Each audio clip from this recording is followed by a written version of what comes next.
Si Saint Francis of Assisi sa kaadlaw iyahang gipadala ang iyahang mga igsuon sa iyahang religious community sa usa ka misyon o gitagaan niya niining maong instruction. Matod pa niya, preach the gospel at all times. Use words only if necessary. Muna ang iyahang instruction sa iyahang mga kaigsuonan sa ilahang misyon. Kini noong maong pulong ni Saint Francis of Assisi, popular kayo ni, and makaingon ang uban nga dili lang kay attributed sa iyaha kundi gikan gyud sa iyaha mismo, no? Preach the gospel at all times.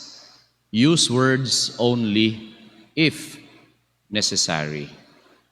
Sa ato pa sa ilahang pagbuhat sa maong misyon, kinahanglan nga ilahang ipakita ang ebanghelyo, preaching God, no? Preaching. Usually, when we speak of preaching, musulti yun ta. Musulti. Gamit yun tag mga words. Pero alang kang Saint Francis of Assisi, ang pinaka-epektibo nga pagpadayag, pagsangyaw sa ebanghelyo, mabuhat lamang pinaagi sa buhat, sa lihok.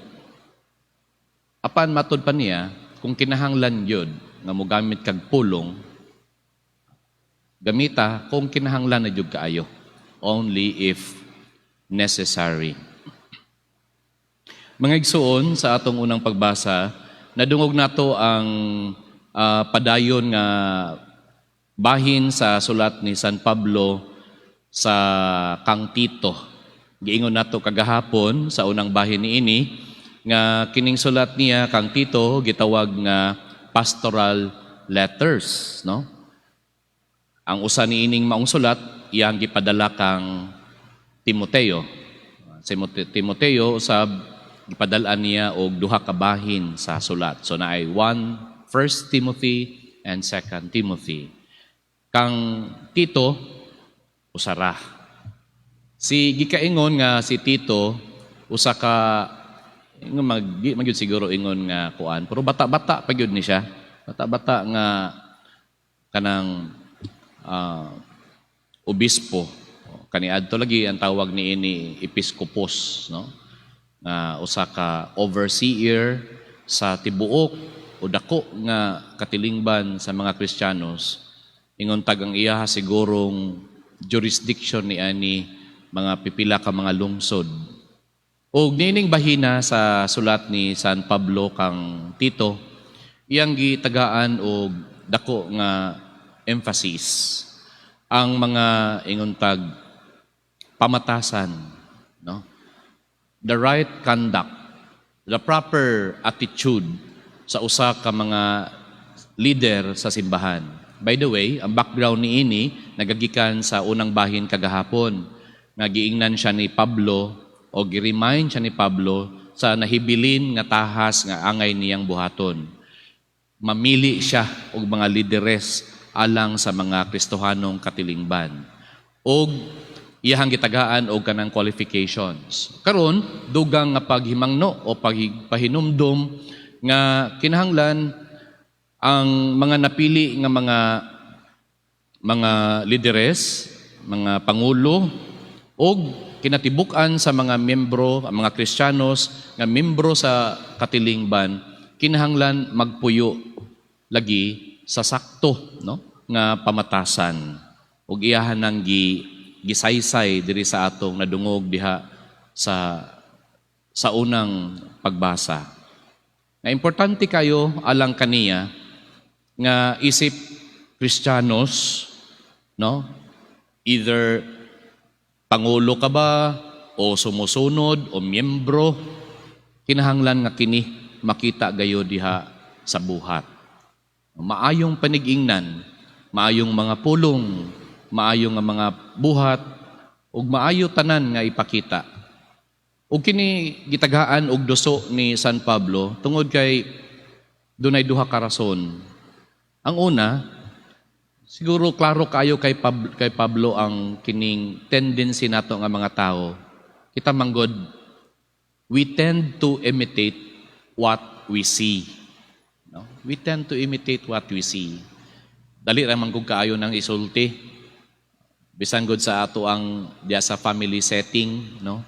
Kanang mga inyong mga kabataan, inyong mga anak, bisan pag unsaon niyo nagtudlo siguro og mga pinaagi lang sa pulong nya wala sila makita, dili kayo na mo santop sa ma-engrave sa ilahang alinpatakan. Apan kung gamay nga pulong, ag dako nga panag-ingnan pinaagi sa buhat, ang gitawag ana modeling, no? Modeling. Dili nang modeling nga kanang magrampa-rampa, mga fashion model, dili nga kanang ipakita lang, and then ay mong masayran o maobserbahan nga again we tend to imitate. Ang modeling mao nang usa sa mga epektibo sa paagi sa pagpanudlo, no? Diha gani sa mga medical courses, no? Kanang sa ilahang ilahang mga clinical instructors, igo lang na sila mo execute og gamay nga bahin, pananglitan, unsaon pag-injection, unsaon pagkuha og blood pressure gamit ang mga aparatos, no? Unya, ang sunod ni ana kanang gitawag nga return demo. Return demo. Okay? So, mabuhat na dayon sa mga estudyante. Nanuman, kay makita man gud nila. Epektibo kayo. So, because we tend to imitate what we see, klaro kayo kang San Pablo, nga importante nga magkinabuhi o maayo nga panigingnan ang mga Kristiyanos. Ang ikaduha nga rason nga nung gitagaan og emphasis ni San Pablo ang maong pagtulunan, tungod kay matud pa niya, niining paagiha, ma-attract ang mga pagano sa inyong pagkinabuhi. No? Otherwise, connected with that, for that reason, otherwise, maulawan ang tanan, maulawan ang pulong sa Ginoo. No? The Word of God will fall into disrepute. Kung pananglitan, lahi ang inyong isulti, sukwahi sa inyong gibuhat. Mauna nga, imbis nga daghag pagano sa ilahang lugar, imbis nga ma-attract sila, makaingon sila nga, uy, nindot dahil ni mga Kristiyanos, kay nindot kayo ilahang pagkinabuhi, nagigugmaay sila. O, imbis nga ma-attract sila, makita nila nga, may lang mamulong, apan sukwahi kayo sa mga ginabuhat, ma-turn off sila. Mauna ang gusto nga ni San Pablo nga likayan nga mahitabo diha sa Kristiyanos nga katilingban ngadto sa Crete, no? Nga lugar nga gipamunuan ni San Pablo. Tunindot kayo nga lesson alang kanatong tanan, no? Sa kanunay pagpahinumdum kanato nga labaw sa tanan di ay ang atong pagka-Kristiyano, giauhag kita, pahinumduman kita, nga kini makita lamang diha sa atong buhat. No? So, sakto yung kayo si Saint Francis of Assisi, sa ato ang pagkinabuhi, preach the gospel at all times. Use words only if necessary. Amen.